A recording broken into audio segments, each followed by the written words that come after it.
Hello friends, this is Adam with Movie Guy 365, and with 2020 at an end, here are my most disappointing 4K Ultra HD Blu-rays of the year.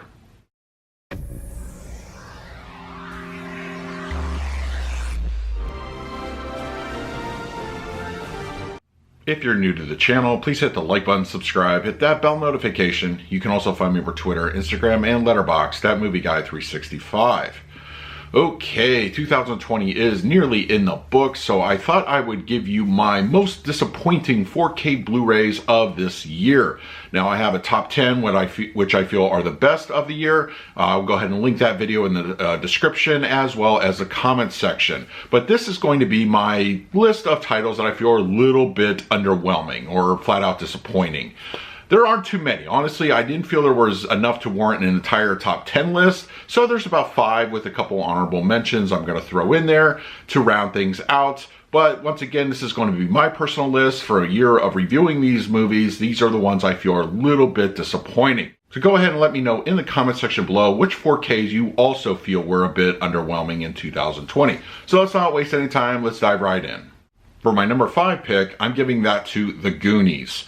I was very much looking forward to this one on 4K for 2020. It was in my most anticipated list, and unfortunately, visually and audio-wise, it was a bit of a letdown. Picture quality, there was a lot of DNR applied, almost to an unhealthy degree, just pretty much eliminating the film grain, and it gave the actors a bit of a waxy appearance. For the audio presentation, there's really a 5.1 that was ported over from the existing Blu-ray, nothing added as far as Atmos or anything, while Beetlejuice, released the same day, had a very stunning picture and audio mix with Atmos.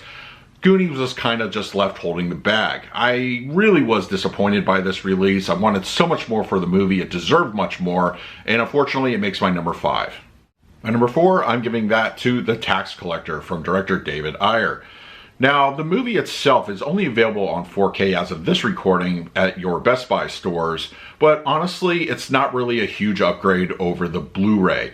Resolution upgrade it's noticeable, it's there, but without any added benefit of HDR Dolby Vision, it just kind of has a flat appearance. Color levels look okay, but black levels are way too elevated, and the detail just isn't greatly enhanced in this movie. Also, for the type of movie it is, I kind of expected at least a 7.1 audio mix, and a 5.1 is what we got. While the movie itself is not for everyone, I think a 4K presentation like this deserved a little bit more with HDR at the very least, and unfortunately it's just kind of a subpar release in 2020. For my number 3, that is going to go to Total Recall. Now, Total Recall is a late 2020 release, and while to be fair, visually, it does look pretty good utilizing HDR and Dolby Vision. It does have a few issues with a bit of compression artifacts and macro blocking, but that aside, the real reason it's on this list is the Dolby Atmos presentation. This is a very flat sounding audio mix. Unfortunately, it doesn't have a lot of heft to it.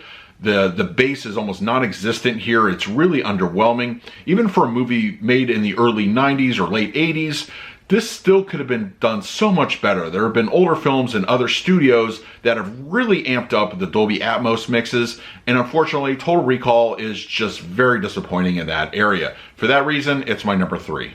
My number 2 pick is going to go to Star Wars Episode 1, The Phantom Menace.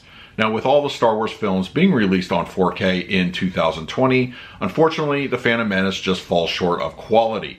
While we got great movies like Rogue One that looked absolutely beautiful with the format and have a great audio mix, The Phantom Menace is heavy usage of DNR just really hurts the film. This movie was shot on film, so it really should have a great look to it. Unfortunately, all that grain is pretty much scrubbed away, and the characters and actors just look pretty waxy in appearance. With the dated CGI also not helping things, The Phantom Menace, unfortunately, while it does have a good audio mix, visually it's just not a good looking picture, and unfortunately it is my number 2. Before I get to my number 1, just a couple of quick honorable mentions for my most disappointing 4K list of 2020. Sonic the Hedgehog. For a brand new movie, I felt this was visually a little bit underwhelming with HDR and Dolby Vision. The colors that really should have popped on this movie are just kind of flat. We have Sonic as a character, and a lot of those elements in the action scenes are a little bit underwhelming on 4K. The audio mix is pretty good, nothing to really complain about there, but for me, I think I expected a little bit more visual pop on the Sonic the Hedgehog 4K edition. Also an honorable mention, Beverly Hills Cop. Now I will say picture quality wise, it does look good. It's a nice upgrade with HDR, no real complaints to speak of there, but the audio mix, it's a bit underwhelming. Unfortunately for a movie that is made in the mid to early 80s, it just kind of lacks a little bit of punch and a little bit of consistency. While in some areas it feels a little heavier than others, I think a more uniform audio mix in this would have really put this one over and would have definitely left it off a list like this one. And for my number one most disappointing 4K Blu-ray of 2020, that's going to go to VFW. Unfortunately, this just is not a very good looking 4K presentation. There's no HDR applied here. Instead, we got a lot of just darkness, film grain, because it is a throwback to a 70s, 80s style movie of this type. But it really, stylistic choices aside, it's just not a very good looking presentation on 4K. While the 5.1 is a serviceable audio mix, it's nothing to really write home about, so there's nothing really to draw you there in the audio department either. Unfortunately, VFW is just not a good looking 4K. If you have the Blu-ray, you might arguably get a better experience on the picture quality, but for me, the 4K just does not work here on VFW. So that is my list for most disappointing 4K Blu-rays of 2020. I want to hear in the comments section below, what would you put on your personal list? In the meantime, please like, subscribe, hit that bell notification. So until next time, this is Adam with Movie Guide 365. I will see you at the movies.